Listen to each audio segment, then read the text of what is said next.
Hello, everybody. Gegard is getting some stitches in his shin right now, and then he'll be here as soon as he's done. We did a gate of 2.7. No, $2,710,000. Yeah, $530. And attendance was 14,506. Fight of the night is Pickett and Easton. Yeah. Sub of the night is Reza. Hey. And the knockout of the night is McGregor. Yeah. Congratulations to all of them. They won $60,000. And they should probably scrape some of that money off and kick it to Diego, because he's the one that negotiated the $60,000 in the locker room. Brazilians. So let me just start off by saying that, you know, it was one of those situations again where we're going into a card, and the media didn't really do it to us this time, but some of the fans did. And it drives me crazy when people start talking shit about a card that has never even happened yet. You know, you start saying this card sucks and this and that because one guy fell off the card. It's a card full of talented people, and you know, there were talks about canceling the card and stupid shit like that. You know, if you put on fights, how do people like Conor McGregor and all these other people that fought tonight, how do they get noticed if you don't put on a show? And everybody who spent money tonight, whether it was a ticket to sit in the arena tonight or sat home free and watched it on television, it was worth every minute of it. These kids went out and poured their hearts out. The fights were amazing, and I you know, I always feel, you know, weird saying this to grown men, but I'm proud of all the guys that fought on the card tonight. It was an awesome event, and I just want to thank all the guys who delivered tonight.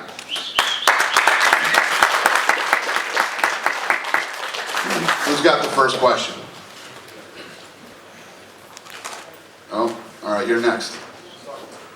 Going on what you just spoke about, how grateful we are to Mr. Latifi for stepping up, Yes. and the performance he put on. And, yeah, thank you. So, not only that, so Mousasi, right? Mousasi, he had knee problems all through his camp. He checked with his doctor, and his doctor said, you can make it through this fight, and then you're going to have surgery after the fight. Kid wants to fight because he's going to come in here and fight the #3 ranked light heavyweight in the world. He doesn't want to give up this opportunity. He wants to fight him. Shows up here to fight him, gets stopped on a cut. We won't even get into that, okay? We'll leave that alone. We all know what's up with that. Then we throw this guy, he's training for this tall striker, ends up fighting a short, strong, southpaw wrestler, and still accepts the fight and takes it. Then Latifi comes in on 4 days' notice, cuts the weight, and takes on Gegard Mousasi, who's 33-3, you know, when this guy's 8-2, and stays in there 3 rounds with him. So again, much respect to the guys in the main event too. Thank you.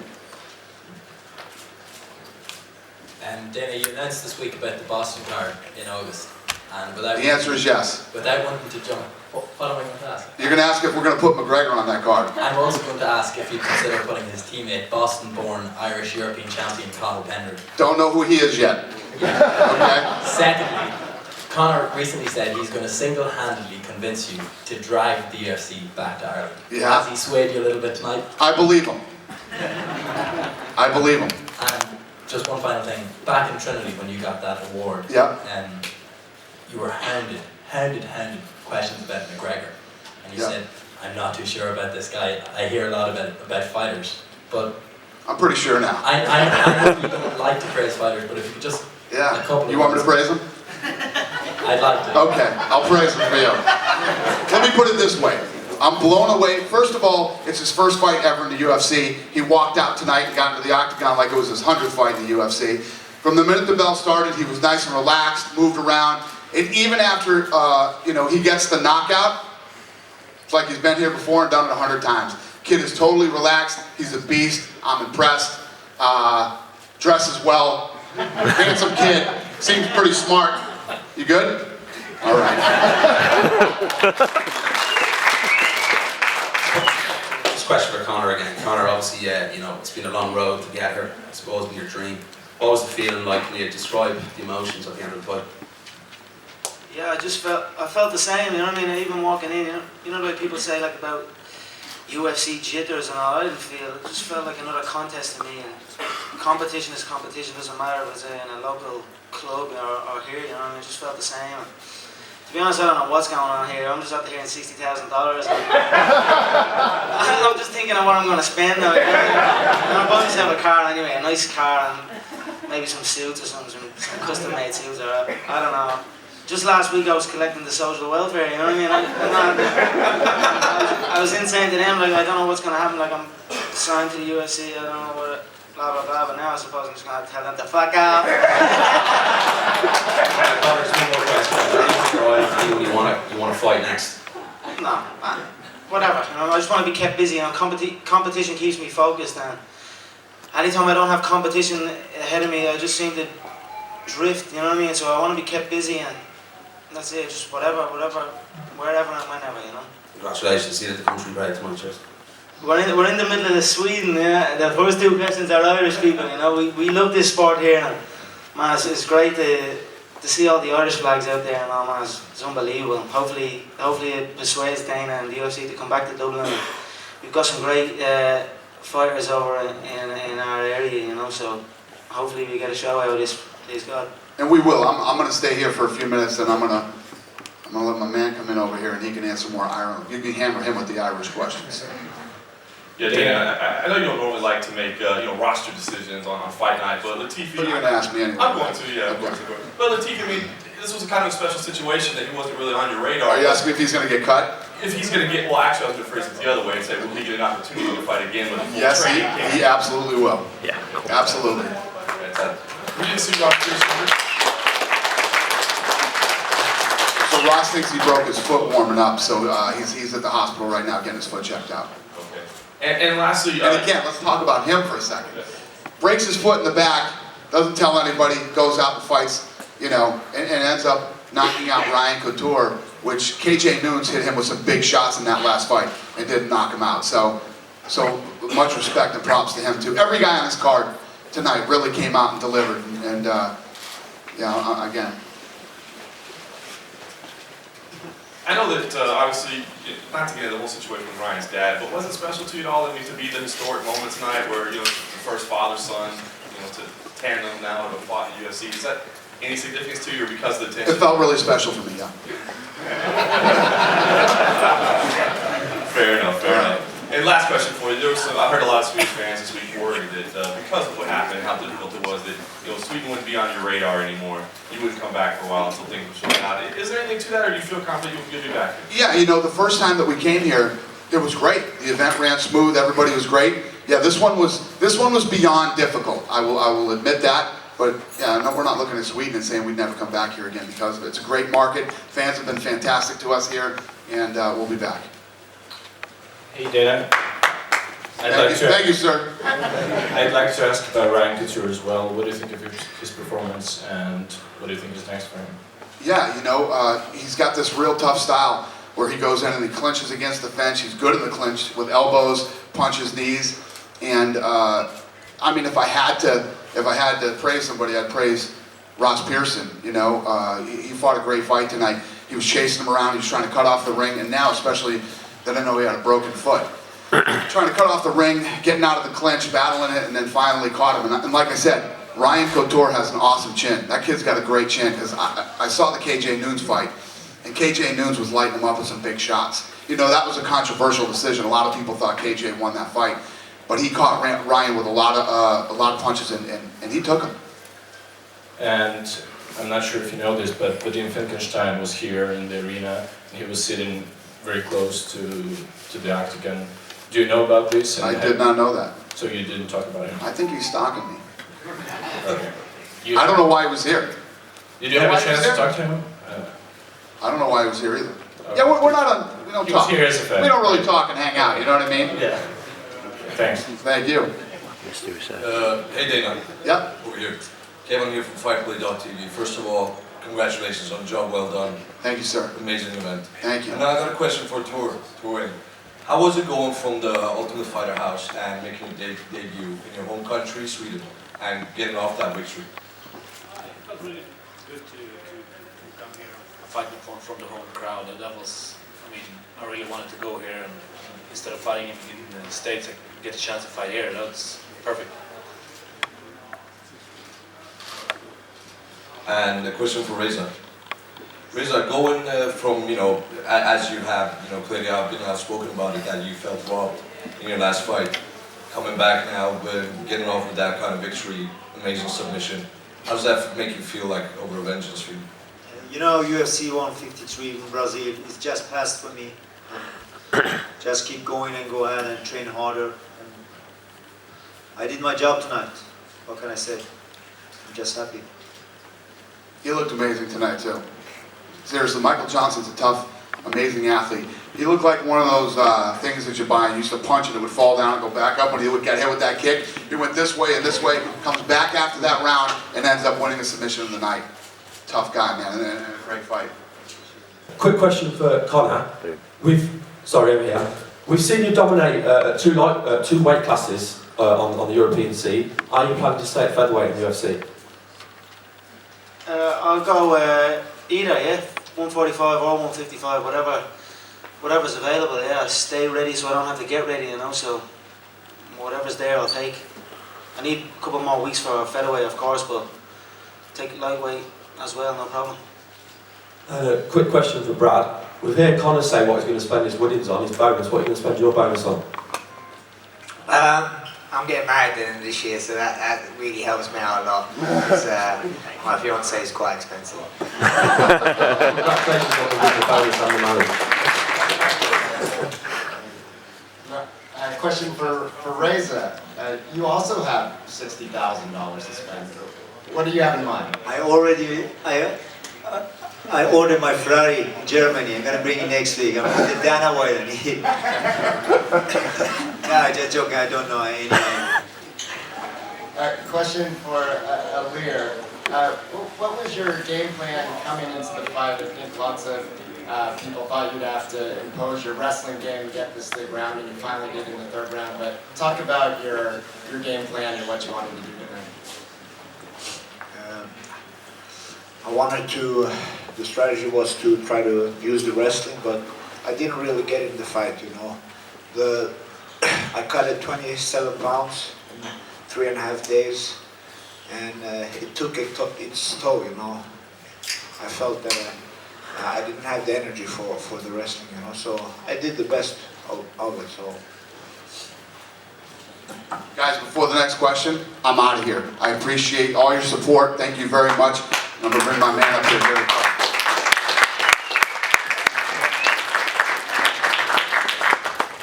Hi guys, good evening everybody. So, Danny just wanted me to pop up and say a few words and then I'll just open it up to the floor. I just wanted to say there's always a lot of questions on how much more in EMEA, how much more UFC content can we take.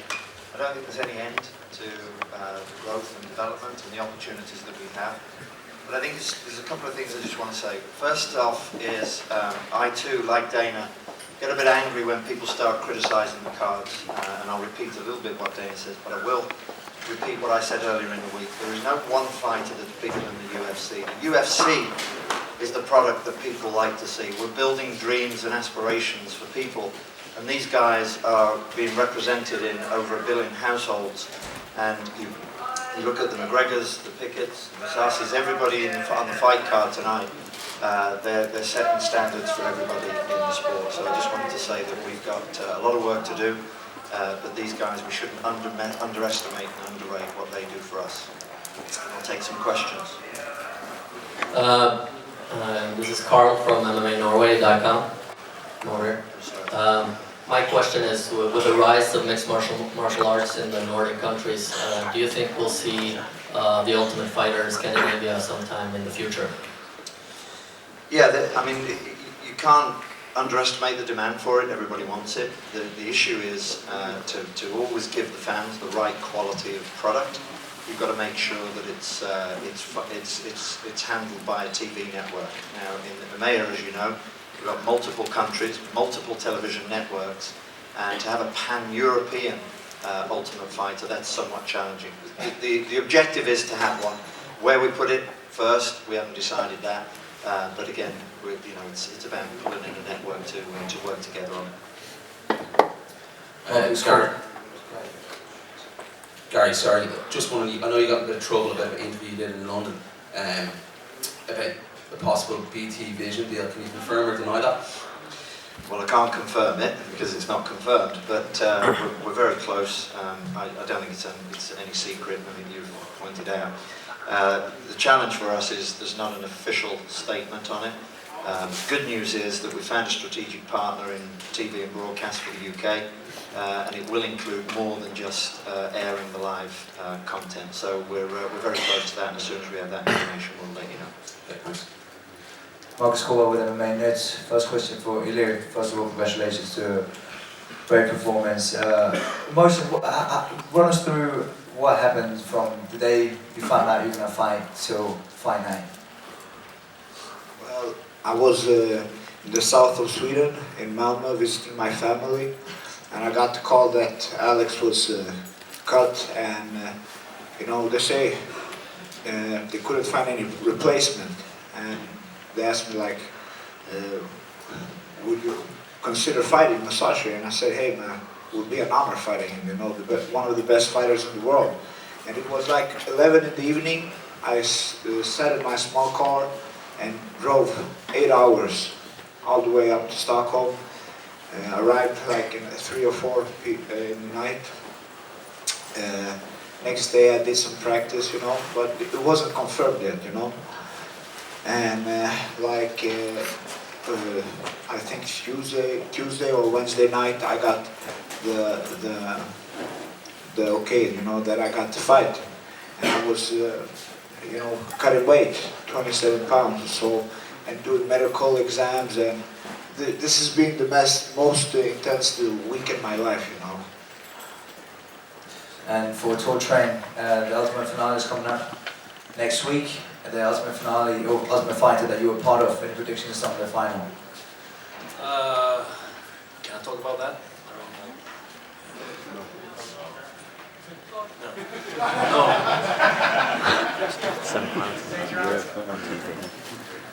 Yes, I'm from Corassani. I have 2 questions. My first question is to you, Gary, over here. Do you know what will happen to Alex now? Do you have any plans? Since then I told that Gegard is injured and probably going to be gone for a while. Is there any scheduled fights or talks about any potential matchups? Yeah, of course. I mean, the circumstances were unforeseen. The objective now is to get Alex back on track. And the talks are when and where. It's not if, it's when and where. So those conversations are in play. There's a lot of talks about Alex facing Luke Machida, who recently fought Dan Henderson. He doesn't have any injuries. Do you think that fight is possible? Somewhat embarrassingly, I always choose to avoid questions about fights. I think Dana, Joe Silver and the guys have done a pretty good job up to now. I don't think they need any advice from me on who, where, when. So if you don't mind, I'll avoid that one. I have a question to Gegard Mousasi. Dana told us that you had injury, knee injury. Can you update us and tell us how serious it is? Well, I don't want to talk a lot about my injury, but I can tell that with this injury, I'm pretty sure 95% wouldn't fight from other fighters. So, I stepped up. I didn't cancel the show, and so I don't know. We go from here, Do you know if it's that serious that you're going to be away for a long time, or is it just a minor? I don't want to say anything yet, but it's nothing small. Michael Morgan, Fighters Only. Conor, if I could just take you back to yesterday's weigh-ins. I'm not sure if it was the invasion of his personal space or what you were saying to him, but he seemed slightly riled. Just talk us through exactly what you said. Secondly, have you made peace with Marcus, or was the KO your way of making peace? I never had ill feelings towards Marcus, I don't have emotions in there. You know, it's all a game. It's all an act. The weigh-ins, I'm just playing up. You know, he wore the thing he wears, the mask, and I just said, listen, you're nearly 30 years old now. I think it's time to stop wearing a superhero mask. I don't think he liked it, but I mean, it should make no difference, you know. People have been tweeting me what he said in interviews and things like that. He was saying that the Irish people are, my supporters are hounding his Facebook page and hounding his Twitter. And things like that don't bother me, you know. It shouldn't bother any fight, you know. If you're in this game, and you could do anything to me, you could say what you want. It's not going to make a difference when I get in there, you know. It's emotion free, and I think he was emotionally attached to the contest. I'll let you know what he said afterwards. Over here, Sebastian Martinez with MMA. Question for Conor. You said before that you don't feel the octagon leader, so to say, but where would you rank this victory compared to your past accomplishments? Yeah, it's up there, you know. It's the UFC debut, of course. Yeah, it's the best one so far, obviously. You know, I'm not making money here. I don't have fucking money. I didn't have money before this, you know. Like I said, I was collecting €188 a week out the social welfare, and now here I am with like 60 G's bonus and then my own pay. You know what I mean? I don't know what the fuck's going on here.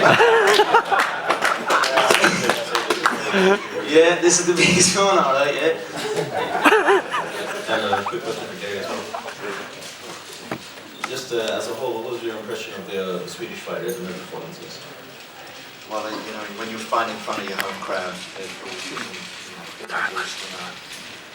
There's also the Swedish crowd. There's always great stories, right? The reason that we love this sport, the reason we love any sport, is you never know what the outcome's going to be.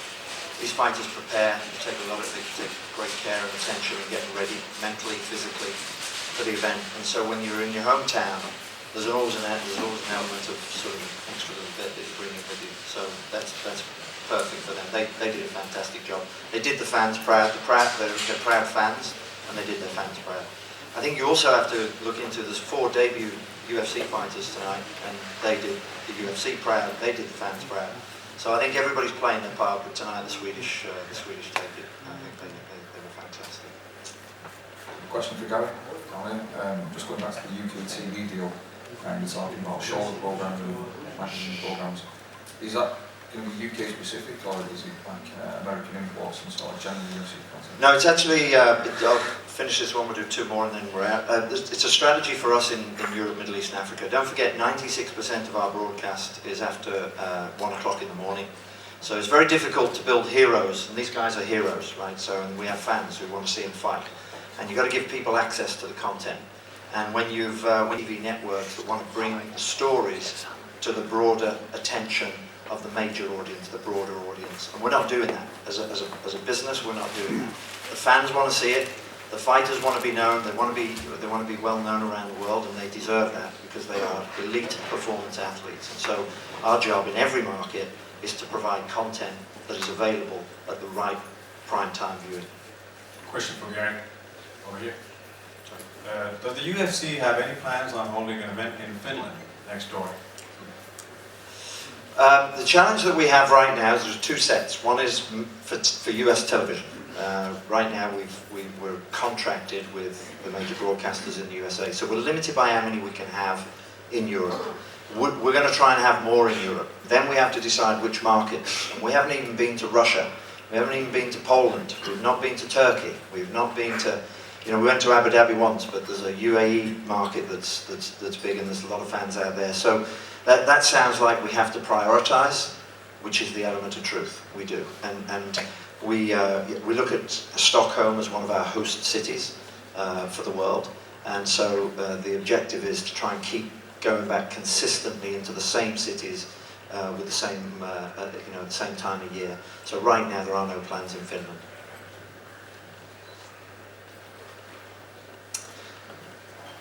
Okay, I think that's it. Oh, we've got one more. Sorry, just for the rest of the year, is any other European cards going to take place? We're trying to finalise one more in what we call quarter four, which is the months of October, November, December. We'll be coming out with an announcement on that pretty soon.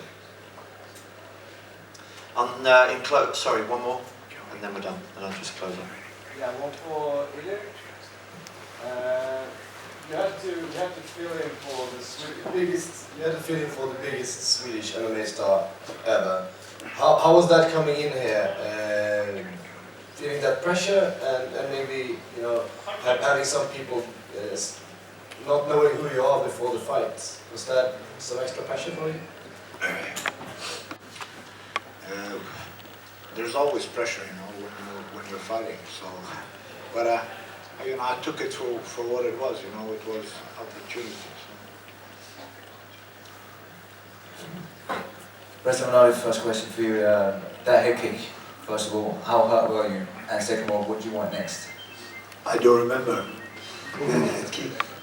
And whatever Mr. Joe Silva offered me, I'm ready to fight. And lastly, for Mousasi, your opinions on Ilir's performance with 4 days' notice? He's a gentleman and he's a sportsman. He stepped up, and I'm thankful to him. And he took some hard punches, So, but I didn't want to take any risk, He got nothing to lose, so I fought smart. Okay, just closing it down, just to say a couple of thank yous. Thank you to everybody for hosting and putting on a great event here in Stockholm. Thank you to the fans for taking the time, effort, and energy to come and enjoy the event. And they didn't flinch, even though there was a slight hiccup there. I'd like to thank the fighters who ultimately make everything possible for us. Just wish you all a very safe journey home, and look forward to seeing you again at the next event. Thank you and good night.